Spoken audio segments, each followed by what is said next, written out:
Você confiaria em alguém que te recomenda bebida, mas não bebe? Ou um influenciador que te vende um curso milagroso de rotina, mas que tem vários funcionários para cuidar dessa rotina para ele? Pois é. Provavelmente você já comprou um produto de alguém que tem essa vida assim. Mas quem paga por essa história mal contada? Ou será que é só publicidade? Será que a gente precisa falar mais sobre responsabilidade? Eu sou a Nina Marcucci e esse é o Desacostuma. Um lugar para a gente questionar as coisas que a gente anda se acostumando com muita facilidade. Aproveita, se inscreve no canal, curte esse vídeo e pega um cafezinho. Hoje a gente vai falar de publicidade, de responsabilidade e de como a nossa atenção virou produto e muita gente não tá nem aí para isso. A gente abre a rede social e pá! Acorde às 5 da manhã e fique milionário. Compre essa gominha que mudou a minha vida. Às vezes aquele influenciador até usa mesmo o produto, mas o contexto dele é bastante diferente do nosso. Tipo aquela influenciadora que promete pra você que aquele creme hidratante deixa o cabelo brilhoso como o dela, mas o que ela quase sempre não te conta é que ela tem acesso a profissionais de qualidade, tratamento personalizado, produtos que são só pra ela. Ela diz que é milagre, o que na verdade é só a cereja do bolo. Eu, por exemplo, há muito tempo atrás, eu gostava de seguir uma influenciadora bastante famosa do meio fitness, da saúde mental, da saúde de corpo físico, e ela acordava muito cedo, corria lá no parque da cidade dela, tomava o suplemento XYZ, se alimentava muito bem, nananana. Eu nem queria aquela vida pra mim, mas eu adorava seguir o conteúdo dela porque na minha cabeça aquilo me fazia bem. Sem me dar conta, eu comecei a me cobrar toda vez que eu não conseguia fazer algo parecido com o que ela fazia.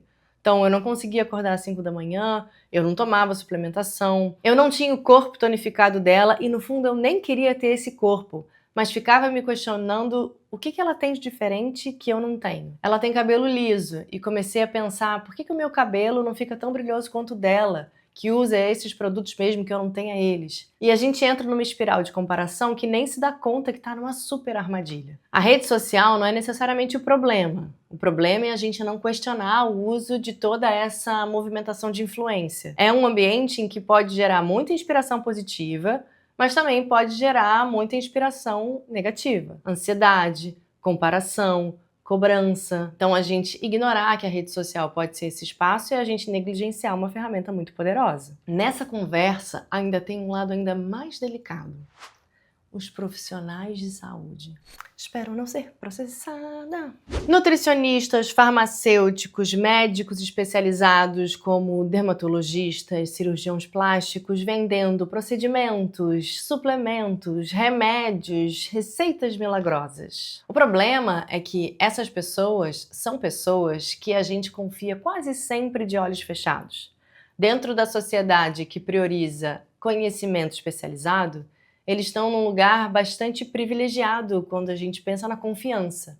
E vender algo na internet a partir do seu diploma nada mais é do que usar a confiança para gerar algum tipo de recomendação remunerada. E a gente precisa questionar isso, nem que seja um pouquinho. Uma coisa é um profissional de saúde se expor e recomendar alguma coisa que ele definitivamente recomenda dentro do consultório dele.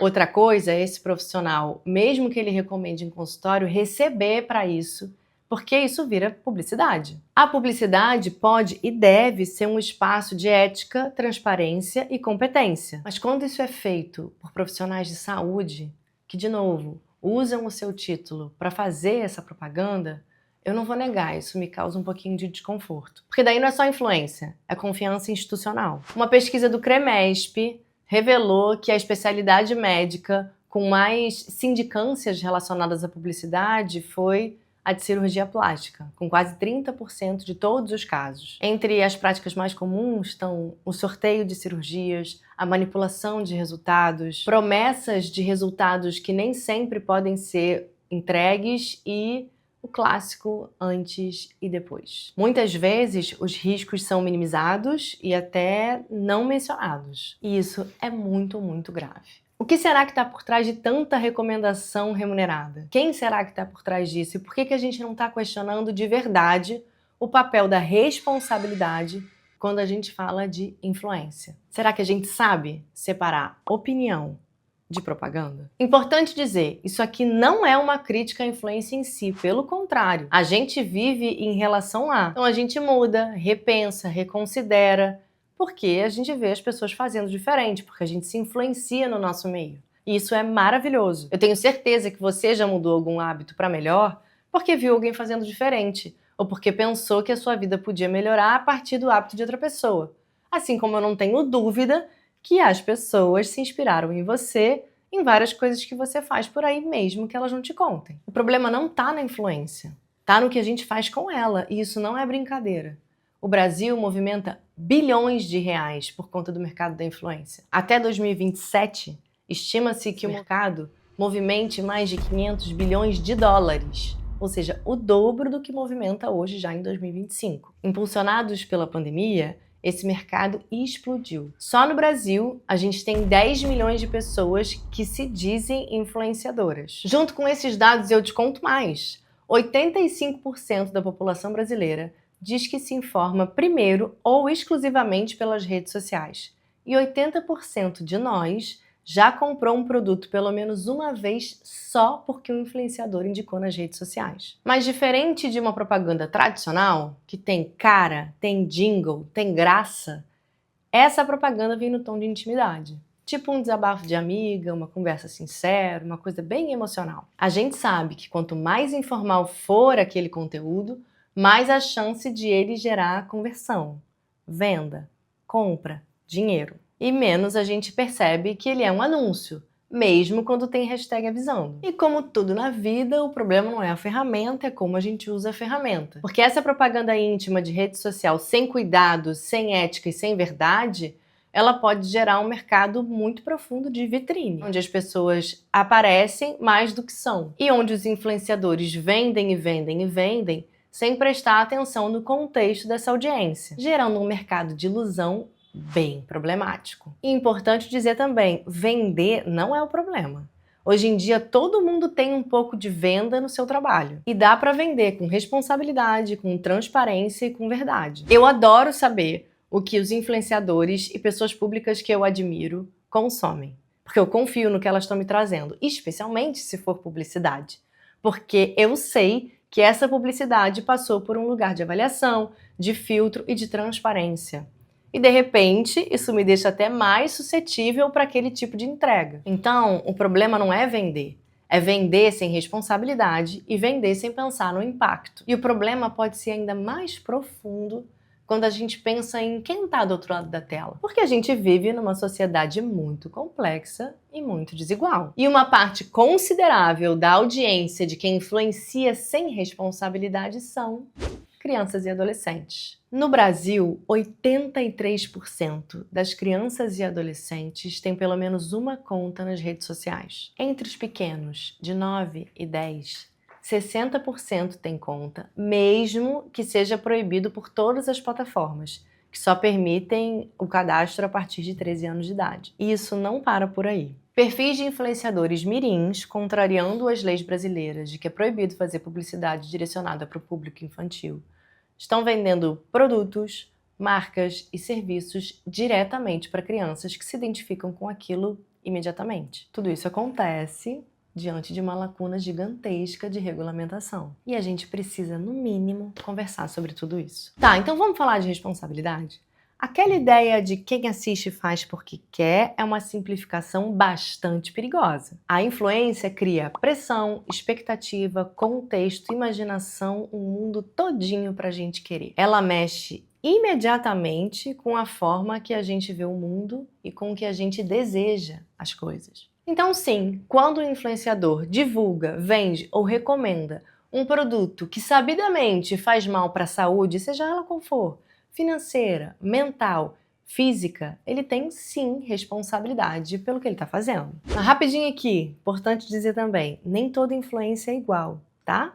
A pessoinha que tem lá seus 500 seguidores e que é influenciadora sim, ela não tem a mesma magnitude, impacto e responsabilidade da comunidade, tal como aqueles influenciadores e influenciadoras que têm 1.000 e milhares e milhões de seguidores, tá bom? Importante a gente lembrar disso. tá? Um exemplo clássico que eu sei que tu já chegou aqui comigo, eu sei que tu já tá pensando nisso, são elas, as magnânimas casas de aposta. Hoje, uma das principais estratégias de marketing das casas de apostas no Brasil são, sem dúvida nenhuma, contratar grandes influenciadores, a maioria deles com uma audiência jovem, que estão mais suscetíveis a esse tipo de proposta. Estima-se que os brasileiros gastem entre 20 e 30 bilhões de reais em casas de apostas todos os anos. E esse número, obviamente, infelizmente, lamentavelmente, tende a aumentar. E os contratos com esses grandes criadores de conteúdo e influenciadores são muito altos, muito porque, obviamente, também dão muito retorno. Reportagens públicas que foram colocadas no mundo ainda esse ano dizem que uma influenciadora gigantesca recebeu com um único contrato, com uma única casa de aposta, com uma única plataforma, 50 milhões de reais e 30% de tudo que qualquer pessoa que viesse da audiência dela apostasse nesse lugar. Sem nomes para não ser processado. É claro que toda essa conversa ainda está começando e que a gente tem um outro retorno positivo, como a inserção da mensagem de que você não vai ganhar dinheiro fácil, de que você precisa fazer isso com moderação e de que você precisa ter cuidado para que justamente essas plataformas não se responsabilizem com tanto afinco sobre essa mensagem, né, de que você vai ali investir o seu dinheiro e que você vai ter um retorno em muitos e muito mais reais do que você está colocando lá. Mas esse debate segue acontecendo e ainda bem. De um lado, muita gente critica esses influenciadores porque eles usam a sua gigantesca audiência para espalhar a mensagem de dinheiro simples e rápido, ainda que em formato de game, né? E isso gera compulsão, vício e muitos problemas financeiros para uma população que já tem suas vulnerabilidades. De outro lado, uma galera diz que isso não tem nada a ver. O influenciador é só um mensageiro. Ele tá passando a mensagem adiante e o que você faz com ela, literalmente, não é problema dele. Mas será que influenciadores dessa magnitude não têm ônus? Porque eles têm bônus à beça, né? Muito dinheiro, muitas facilidades, muitos privilégios, muita fama, muito poder. Será que a gente não está normalizando essa irresponsabilidade e essa negligência com um comportamento de risco como esse? Será que a gente não está deixando de pensar o que é ética? No fim das contas, o que está em jogo é algo muito maior. É quem escolhe ocupar esse lugar de influência no tamanho que é, nessa escala que é. Quem está nesse lugar não está só indicando um serviço, um produto ou recomendando alguma coisa. Está ajudando a construir um imaginário. Tá dizendo, mesmo que sem dizer, isso aqui é normal, deseja isso aqui, vai por esse caminho. E se a gente pode influenciar para tanta coisa boa, por que a gente continua normalizando o que faz mal? Se a influência é inevitável, a gente precisa pensar que tipo de influência a gente quer ser e que tipo de influência a gente está topando consumir. Isso vai para a esfera da rede social, mas obviamente sai dela. Quem é que você está sendo para sua galera? Quem é que você está consumindo, dando like, né? Se o like hoje é alguma moeda de troca, por que você está fazendo isso para uma galera que de repente você nem concorda, que nem é coerente com o seu pensamento de mundo? Porque isso vai muito além de publi. Isso é sobre transparência, ética, afeto e, obviamente, responsabilidade. Ninguém está aqui a passeio e todo mundo é afetado por todo mundo. E isso pode ser uma coisa maravilhosa e pode ser uma coisa trágica. No Desacostuma, a gente não está aqui para cancelar ninguém, até porque isso é super cafona.